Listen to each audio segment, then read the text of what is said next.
Okay, acquisition strategies.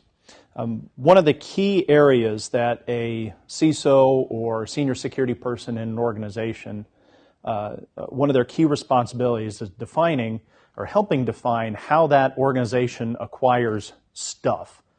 Hardware, software, whatever the case may be. The acquisition strategy helps that organization define how that material is brought into the organization and what happens to it once it's processed into the organization. The acquisition strategy is meant to define how to acquire, again, stuff, whatever that might be, hardware, software, computers, anything. It is one step in the system development lifecycle, or SDLC.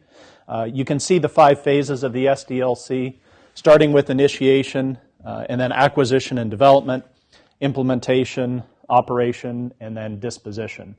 One of the reasons an acquisition strategy is so important is because of its position in that list. It's one of the primary, or one of the first things an organization does as it processes new equipment or new material into the organization.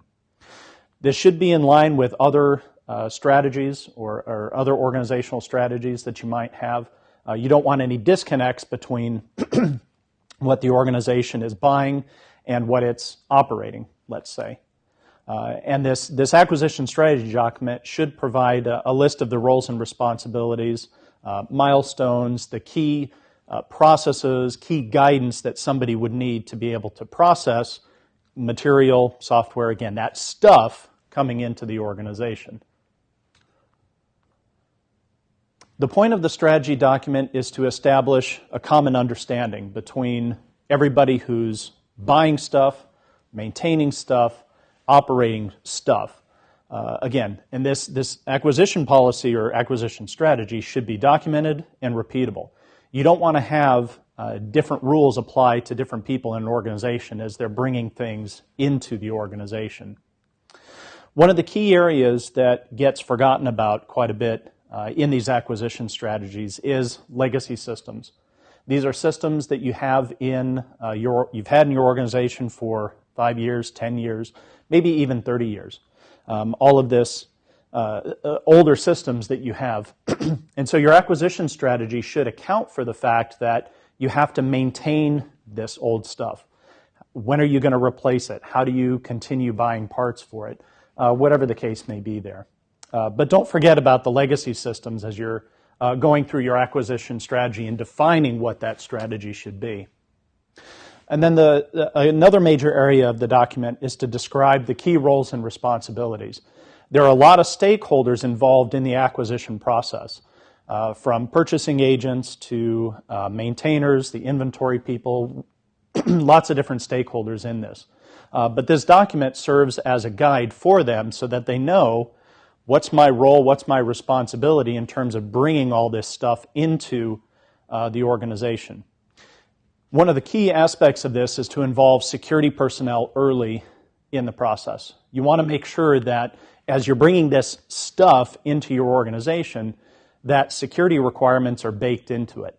Make sure one of your security staff is on the acquisition strategy, the document development involved in that process of not only creating this document, but of running the process itself. That'll make sure that your security requirements are actually involved in the acquisition process. And the strategy itself, again, should include both processes and guidance. So the process standpoint, it should help people understand what do I need to do in terms of purchasing stuff. All right, who's responsible for purchasing it? Who's responsible for doing the inventory on it? Who does the maintenance of it? And how do we, or who's responsible for the life cycle management of it? So again, as we bring this stuff into our organization, who's doing what, when are they doing it, and why are they doing it? It should also offer some guidance on where to go in terms of vendors, suppliers. Do I have an approved vendor list? Why do I have an approved vendor list? Well, maybe I'm only supposed to use company X, Y, and Z because we have purchasing agreements with them and they give us discounts or something to that effect. But there are approved vendors and suppliers. Source selection. So if I've got to bid out the process or bid out the whatever it is that I'm purchasing, your acquisition strategy should define what that process looks like. You know, do I have to get 3 bids from different vendors? How do I do that selection? And that sort of thing. And you might also take a look at minimum security requirements from your vendors as well. We saw quite a while ago, probably 2003, 2004, Department of Defense started doing a IPv6 transition, right? And they said if you're going to go out and buy hardware, routers, switches, firewalls, whatever the case may be, it has to be IPv6 ready. And that was the part of the acquisition strategy is we're going to adopt IPv6. In order to do that over the course of 3, 5, 7 years, whatever it was, we're going to start buying IPv6 ready stuff. And then the last point here is that it should be, again, compliant with the overall either Chief Information Security Officer or CIO security strategy.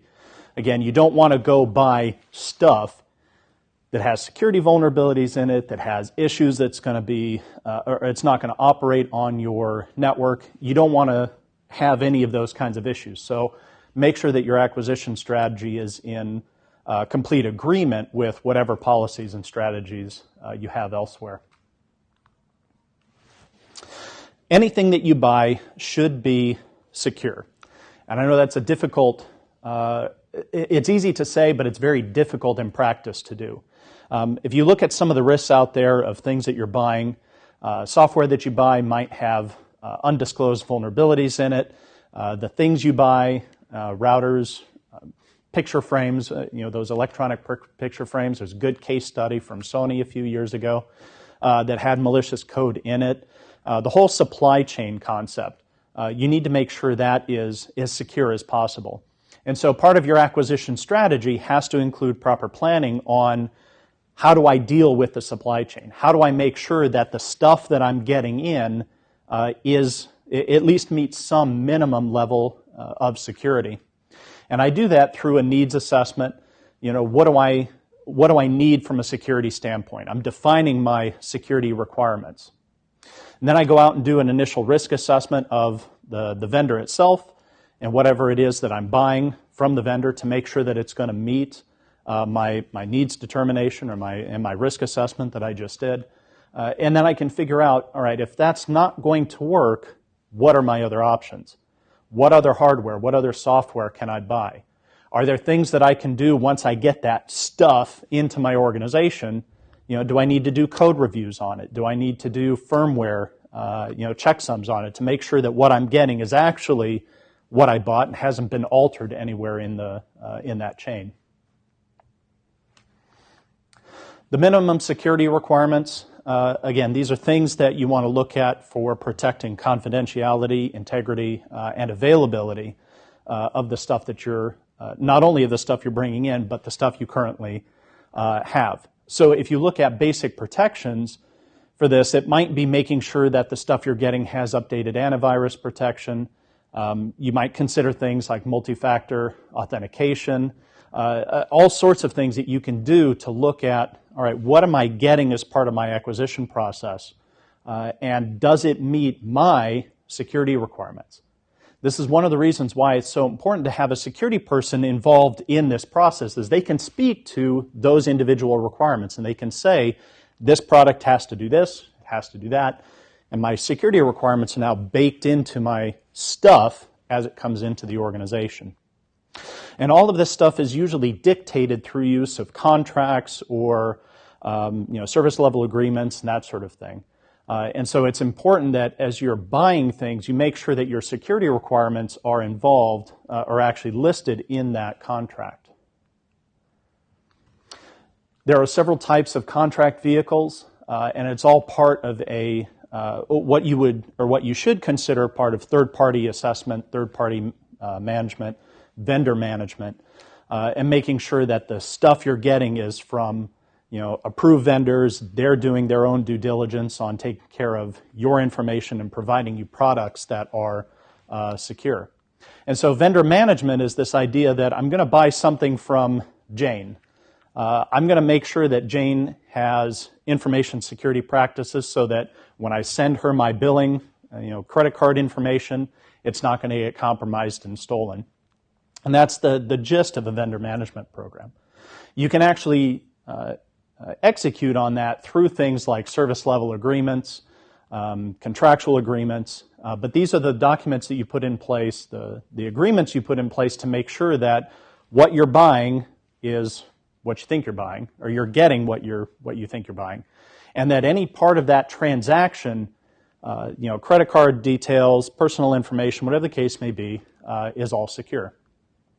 So part of the vendor management program requires that you document how you interact with that vendor and the requirements of that. So again, it's repeatable. You don't want to have vendor Jane be different from vendor Bob. You want to treat them the same in terms of security requirements. And then it's important to go back through and revisit this entire process, not only the vendor management, but your entire acquisition strategy every quarter, every year, as you're going through things to make sure that the new set of security requirements or the things that you've just learned over the last year are being accounted for.